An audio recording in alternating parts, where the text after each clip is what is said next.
Okay, with part two with John Jeckovich, and we're reading his book, Their Mother's Son.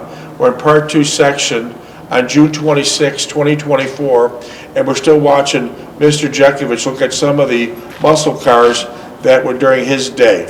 We'll let it keep on running, and then after we're done with that, we'll start his book up on chapter 4, and chapter 4 will be on page 71, passes to Owensboro, but we're not going to start reading until Mr. Jeckovich is done looking at the classic car books of muscle cars. So here's a pony car. I almost proved that it's most successful in the last 40 years.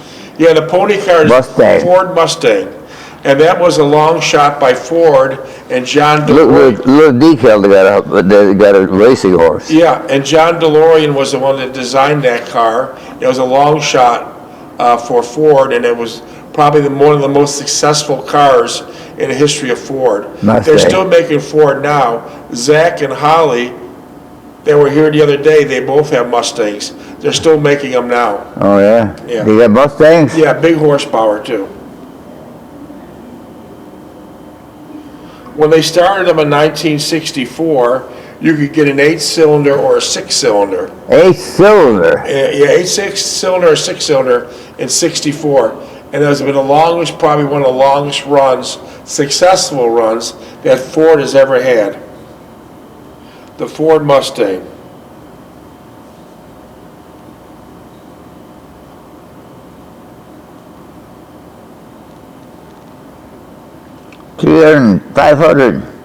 What is that? 555 horsepower. Some of them are, yeah. Oh, Christ. Uh-huh.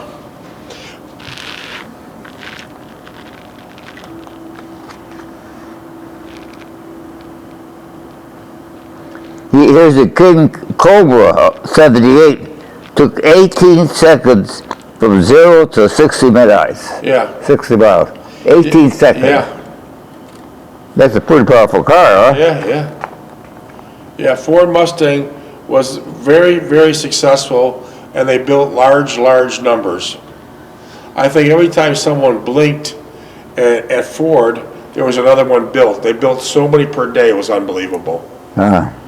High production run. Here's the basic offers 240 horsepower. Yeah. The popular motor in those were 289 V8s. And the 5-speed is a manual? Yeah, all on the floor. All manual, huh? Yeah.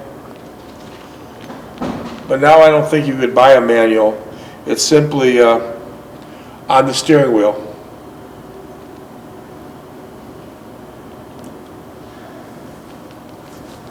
All-wheel disc brakes, too. Yeah. That's like almost on a truck. Yeah, all-wheel disc brakes. Mm.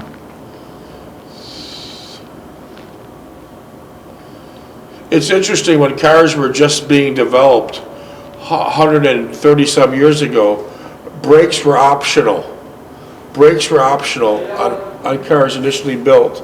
And the reason why, because there wasn't any cement roads, they're all rutted roads. So when you're driving on a rutted road, why would you need brakes? The road itself, as soon as you release the gas, would slow you down.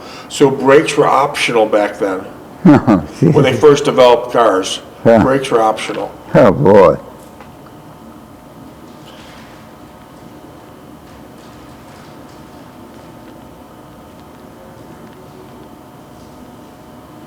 Here's a 4-liter, 240 horsepower GTV V6. Yeah.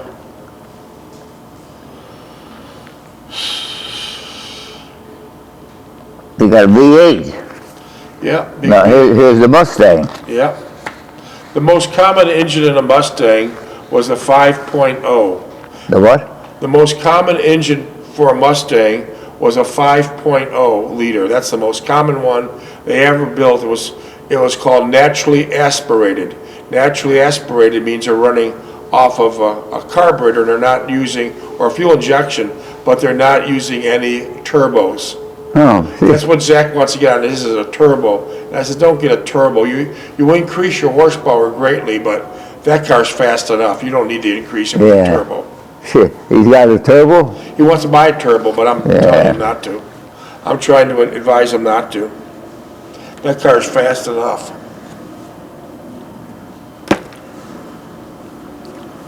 Shelby Cobra. They were good looking cars too, though. Yeah, they had a lot of style back then. Huh? They had lots of style back then. Look at these cars. And they're still very collectible. People like them.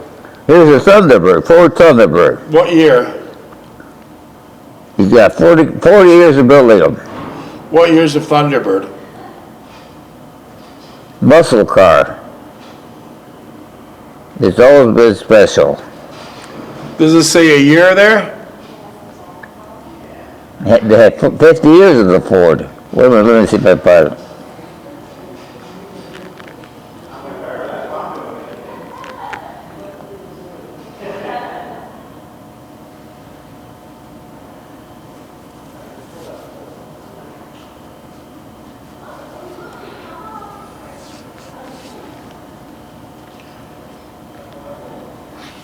There were 5,000 orders for that car in the first year.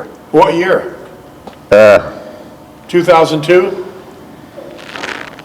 I think it should be 2002.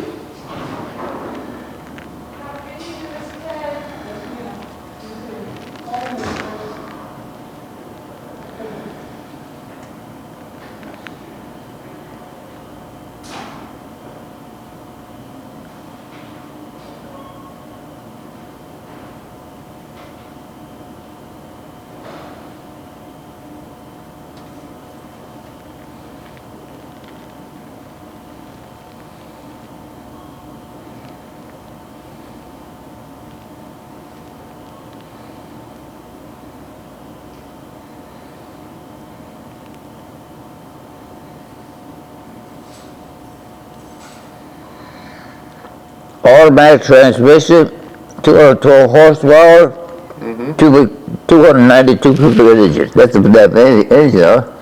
Yeah. That T-Bird came out again in 2002 as a convertible. Yeah. The prior convertible of Ford Thunderbird, the last one ever produced, was in 1966. So they went a very long time.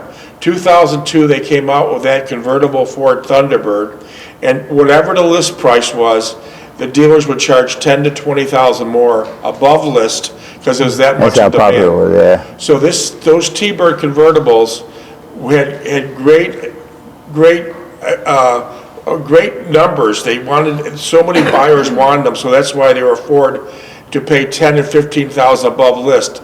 But the honeymoon didn't last long. In about 2 years, people didn't like them anymore, and now you could buy, they went from 2002 to about 2004, and now you could buy a used 2002 to 2004 Thunderbird in decent shape between $5,000 and $10,000. Oh, Jesus. The thrill has worn off. But in the beginning, there was great acceptance. Everyone wanted them, and that's why you'd pay the premium above list. But as it turned out, it didn't last. Now The name was inspired by the look, long, and stylish, and it was a hit for the word go in 1955. Okay, that's when the T-Bird first came out. Yeah. And 55 was a very small car, and then it's small here, yeah. and that's they were trying to compete with Corvette. That's the reason why Corvette, Ford had yeah. Thunderbirds. Yeah. They were trying to compete with the sports car Corvette, and then from 55 through 60s, they remained very small. Then in 61, they started getting really big, and then all the way through 71. But like I said, 66 was the last convertible, and they brought them back in 2002. But they never had the great heyday as they had from 67, 68, 69. Those were two-door coupes, hardtops, and they were the most magnificently They don't built make it cars. anymore, huh? No, that's what you see as a 2000. But that T-Bird came out in 55 to compete with the Corvette, and it did a horrible job competing. He introduced the new safety ideas of packaging The passenger standard safety equipment, including energy shoulder, edgy absorbing instrument panel, padding across safety steering wheel, and a shatter-resistant mirror. Yeah, well, that's a good point. That came out in 55 with a padded dash, but prior to that, all the dashes were metal. They were all steel dashes, they were not padded. So if you stop real fast and hit your head back in the 50s and some parts of the 60s, you got cracked up. you got a metal dash. So that was a big thing by padding the dash. Yeah, everything's padded now. Padding the dash. But prior to that, it was all metal dashes. And then they got a 512 V8, 250 horsepower engine. Yeah. But they really couldn't hold a candle to Corvette. Corvette wiped them out in numbers. And plus it was a small car, you could barely get in the damn thing.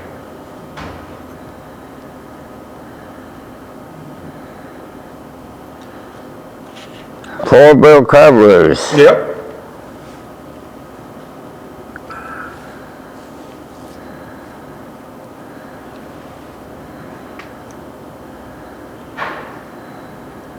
Four-barrel carburetor. That's a big carburetor, isn't it? 4 barrels are nice. They usually used Edelbrock carburetors in there. Yeah. There's still people today that can rebuild them. But most everything today is no carburetors, it's just fuel injected. Yeah. Fuel injected. Carburetors are yesterday's news.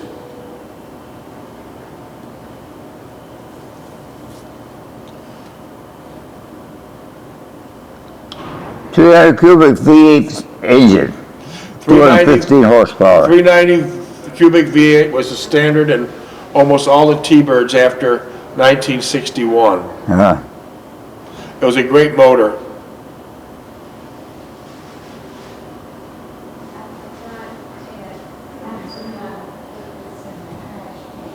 A lot of people don't understand fuel injected. They think fuel injected is a modern thing. Fuel injection was around since the 40s, but everything was carbureted for the simple reason back then fuel injection to put that system in was extremely expensive. Yeah. Extremely expensive, so all the manufacturers, the top three, they simply stayed with carburetors. It was a lot cheaper. Yeah. But someone said, oh, it's fuel injected now. No, it's been around for 60, 70 years.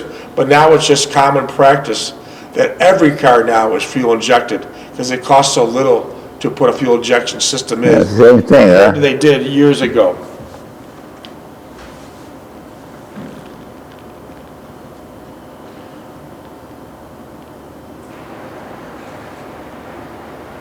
Well, the Thunderbird was a luxury car.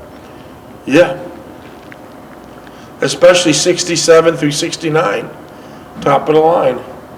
In 67, they came out with a 2-door coupe and a 4-door. But the 4-door coupe, the 4-door sedan, Thunderbird, had the nice, beautiful Landa bars on the side, the S bars on the side, and then it also had suicide doors. Suicide doors, each doors would open openly very wide, so it'd be easy to get in and out. And then they came out with a motor 390, and they also had a 429 motor you could have picked. 429 was optional, but they had suicide doors. You don't see many cars today with suicide No, doors. the suicide doors, yeah. You don't see- It wasn't practical. Well, suicide doors were nice, but it wasn't practical. Only thing you'll really see on suicide doors now would probably be like a Rolls-Royce Phantom. It's got suicide doors. Yeah. Yeah.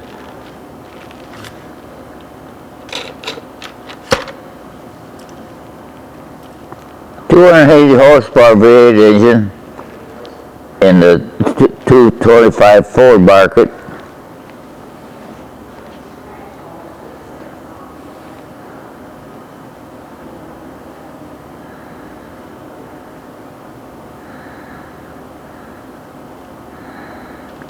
Three-speed automatic, huh? Some of them were, and others were manual shift. Yeah. Actually, a 3-speed automatic, you'd really wind out after 65. They Yeah. should have put a 4-speed automatic in it, or something with an overdrive, because once you go in 65 or 70 with a 3-speed, you're really winding the motor out. No. So they should have had a 4-speed or an overdrive. Yeah. Most powerful model, 57 V8. Yeah. 312 cubic inches. 3-speed automatic transmission. Yeah. Oh, most of the cars today are automatic, huh? Oh, yeah, you know, it's almost impossible to find a standard.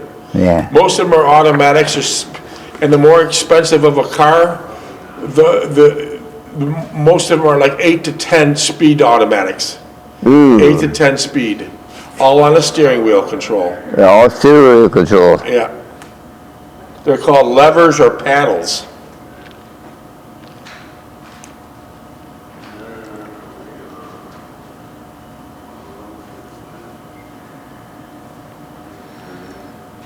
$240 horsepower, 125 miles an hour. Holy Christ. Lois Carlson. You made a good pass through there, please. Carlson, faster than a Ferrari, but it seemed to live life in comfort. The car took everyone by surprise. The Lotus? Yeah. The gearbox was so large that the engineers had to modify the floor. Well, that's amazing. That's a big gearbox. 1989.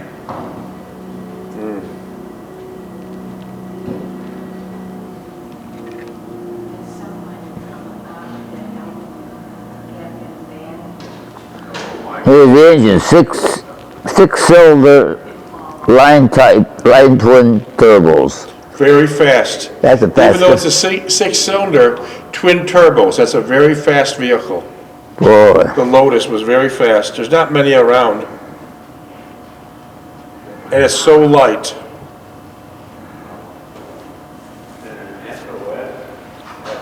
Hundred and 75 feet speed a minute. 176 miles per hour. That's fast. Here's a Mercedes-Benz. They don't make Mercedes-Benz now, do Yeah, they? they do. What Mercedes-Benz is it? I can't see. What model is it? 500, let me see, wait a minute. Okay, that's a modern car then. That's modern, 500. That's running an 8-cylinder.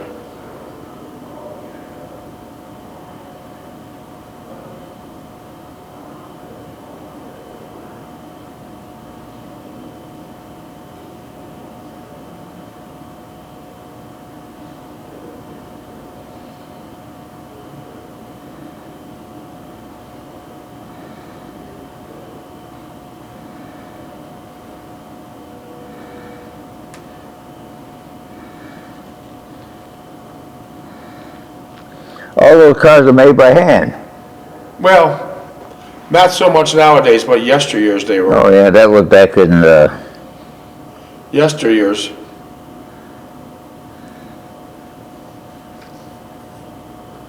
$1991. Yeah, yesteryear. Took 18 days to complete it.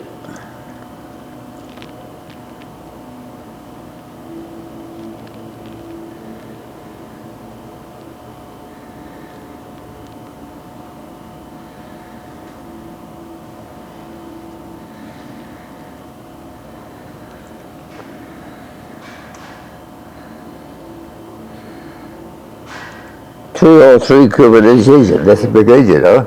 Yeah, that's 8-cylinder. That's what you're looking at is an SL 500. Yeah. And they also made an SL 600, which had a 12-cylinder. What you're looking at is there's the economy version. Yeah. And you can buy those 91 SL 500s today in fair to good shape for really next to nothing. Really next to nothing. Here's the 5-liter 205 cubic V8 engine, Yeah. which drank from a bigger gas tank. Yeah, that's right. That's right. Yeah. 220 horsepower at 5,000 RPMs.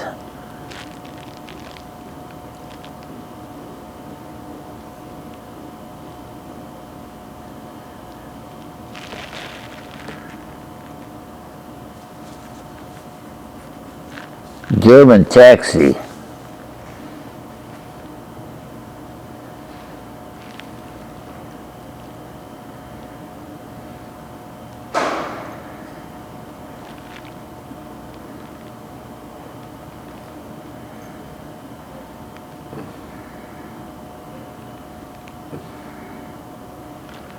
60 miles per hour in 6 seconds.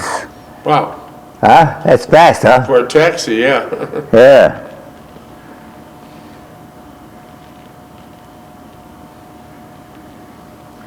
And launched it at 60 miles per hour in 6 seconds and put a good crowd learning to a first roar at the racetrack.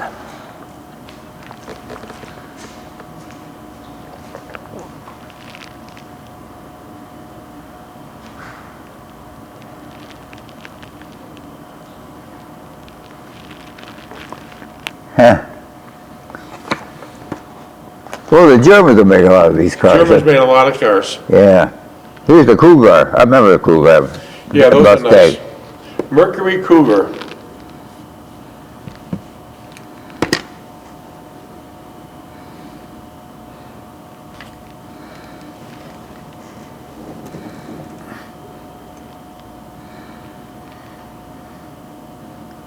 And there was classes of pony car. What's a pony car? Pony car is a Ford Mustang. Yeah, The yeah. Mercury Cougar was built on the same frame as the Mustang. Mercury and Ford are one and the same. Mercury built the Cougar. Mercury's a lot more luxurious. Mercury Cougar is a lot more luxurious Yeah. than the Ford Mustang. And also the Mercury Cougar came in convertible.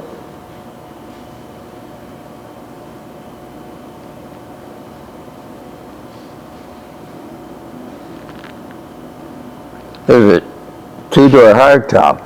Yeah, and a convertible they made too. They're nice cars. There's not many of them out They there. don't make it anymore, huh? Long time ago they've been gone.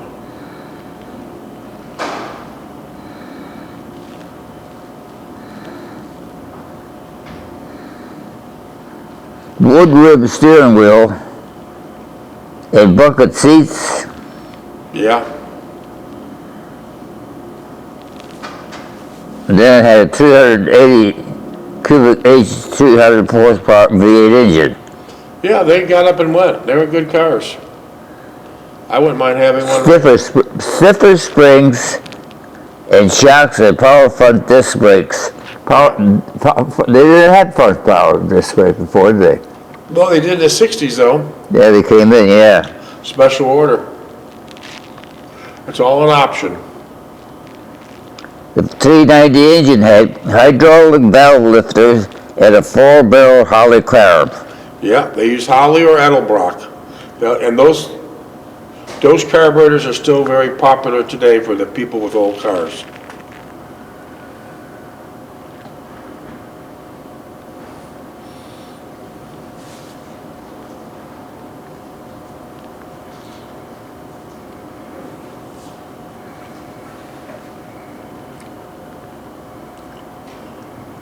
And then the insurance companies started to complain. Insurance companies were a problem too. Insurance companies and federal government, they just stopped making a lot of this stuff because they couldn't comply. Yeah, Couldn't meet yeah. all their never-ending changing rules. And they let the engine be replaced with a new and lighter 442 cubic engine rated at a low 335 built carburetor. But And many things what these car manufacturers did, let's just say if the car realistically had 425 horsepower, the Ford and Chevy would say that the car only has 250 horsepower so they could get and buy insurance on it.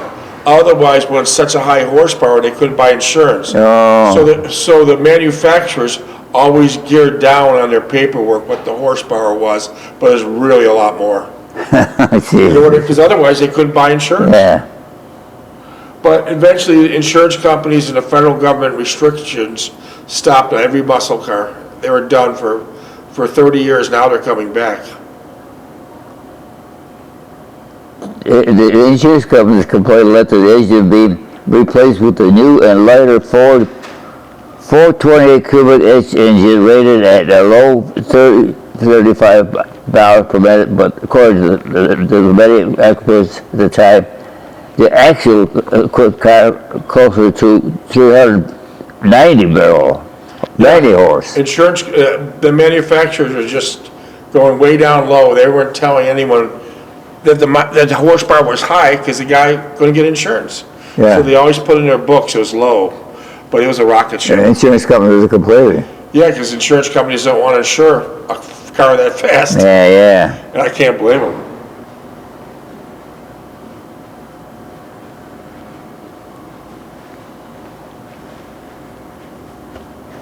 $200 horses of a 427 engine.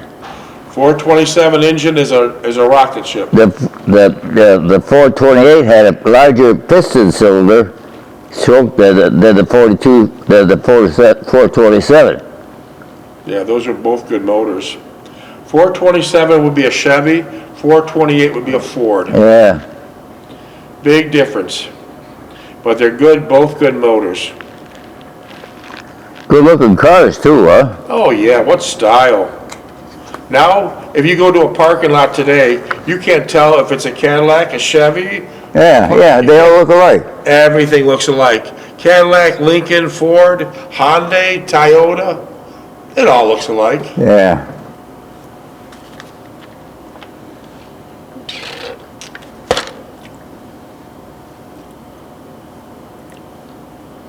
Here's the Cougar, 390 cubic H5, 235 horsepower engine.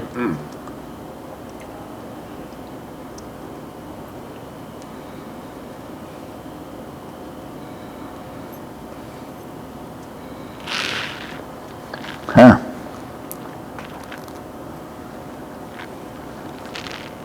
$1967 these cars came out. Yeah. Beautiful body style in 67. 67.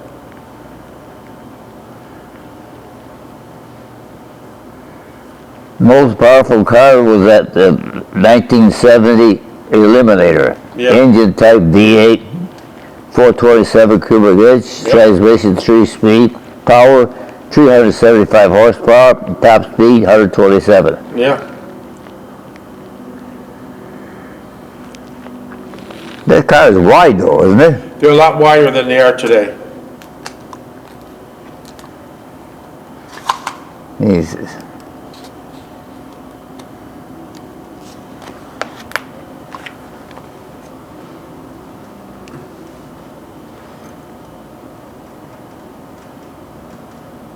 Cyclone, Mercury. They don't make Mercury anymore, do they? No, they've weeded them out. Their sales were nothing.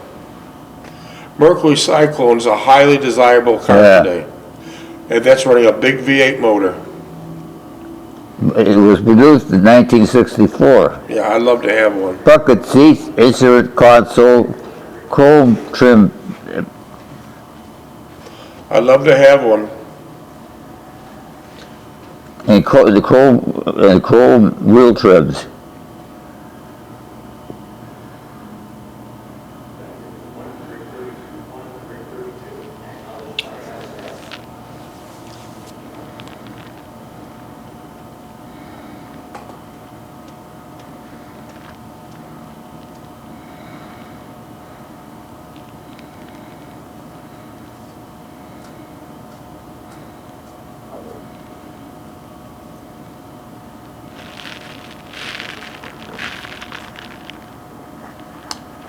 Spoiler is a spoiler.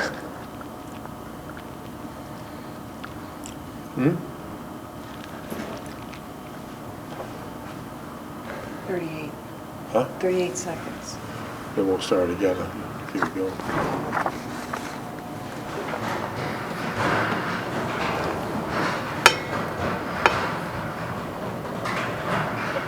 That's a 442. That's a 442. The 442 you're seeing right in front of you. Yeah. That's a beautiful car. Oldsmobile. Yeah, Oldsmobile 442. It was the real deal. A 442, a lot of people don't understand where